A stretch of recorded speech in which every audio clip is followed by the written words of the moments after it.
Garage music. Where does it come from? Where did it go?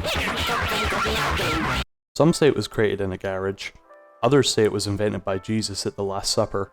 But the most probable story is that it was made in the 1800s by British composer Matt Lamont when he dropped Feel My Love at a rave in the 90s. Today we're taking a look at Future Garage, which is basically UK Garage, but it's from the future. It's got a lot of ambience, very cool trippy drums. Technically, since Future Garage was made a while ago, it should be called like Current Garage, right? Or Present Garage? I don't know. What I'm going to do is show you how the track was made first, and then we'll take a look at the track after that. So we're just going to dive straight into it. Now the first thing we've got this really ambient pad here, so this is what this sounds like.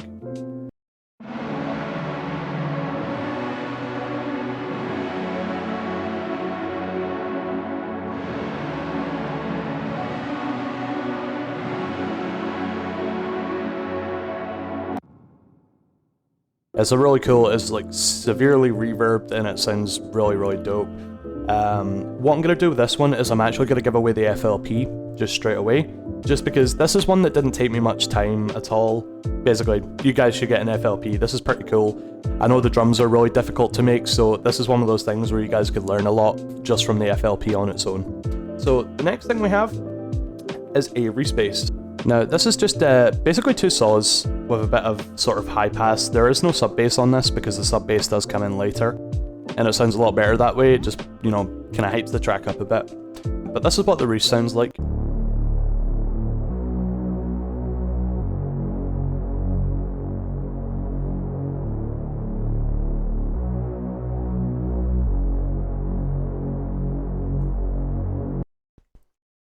So pretty self-explanatory, pretty simple reese bass. Obviously just to create some wavy coolness, I guess. Obviously add some bass. Next thing up, we have this second pad that comes in just to add a bit of thickness. And it sounds like this, same progression.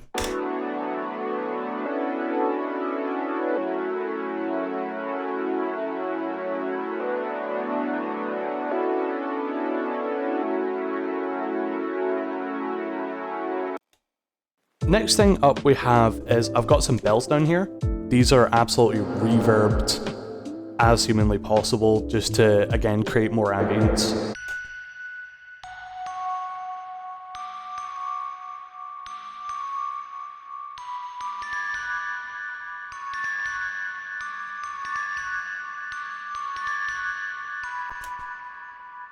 And obviously you hear it's going like doo doo doo doo, and that's basically just to sort of follow along from the drums as well, since they're so weird and choppy.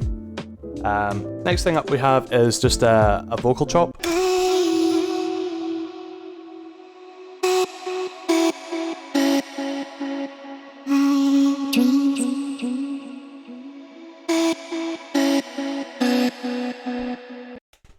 Again, pretty self-explanatory. It's just more ambience as well as that. It's just to give it like another element. Obviously vocal elements are always good in these types of things. I think Virtual Riot, who does some Future Garage, does also kind of put a lot of vocal chops in his stuff. So with that, I basically have two vocal chops in here. So I've got that one that I just showed you, and I've got my own.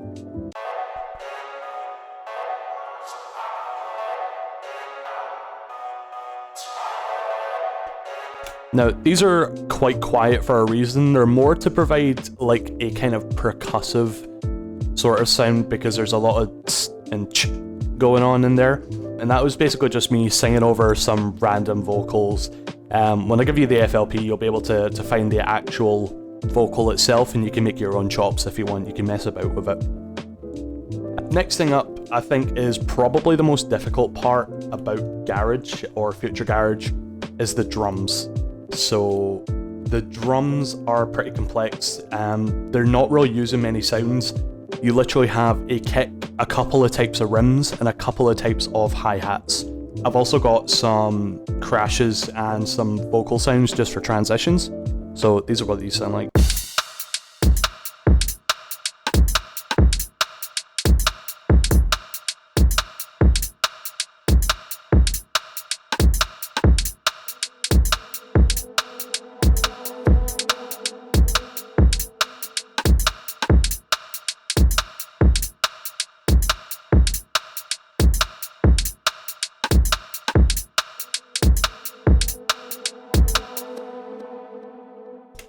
Okay, so as I say, pretty complex drums.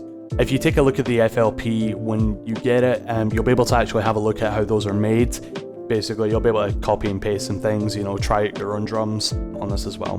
But the next thing we have here is a synth. Now, this is just a synth I normally use, but I've made it sort of sound a bit weird. This is just to provide a bit more high end in the song. Obviously, with these kind of ambient sounds, you don't really want a lot of high frequencies, but I thought this just sounded kind of good.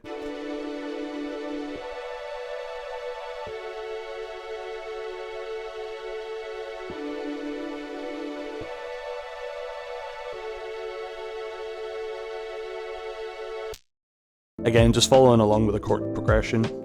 Next thing we have here, I forgot to mention, is we have a violin.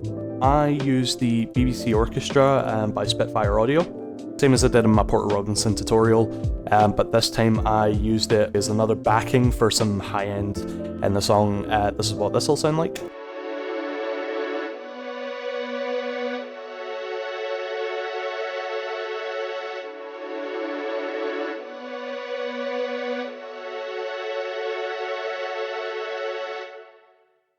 So the next thing we have on here is a lead. Now this is severely low passed. This is just for textural support, I guess, in the song, just to add some in and out kind of noises. I don't really know how you describe it. I think it just adds a cool layer of texture to the song.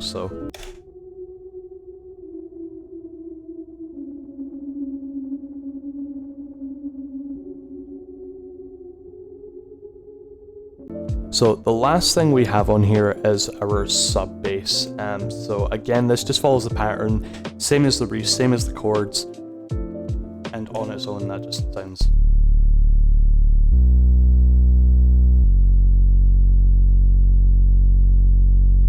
Again, pretty self-explanatory. It's just a sub bass, nothing special. What we'll do now is I'm going to show you what the full track sounds like, and then we'll be done. So here we go. Enjoy.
And that's very nice and ambient.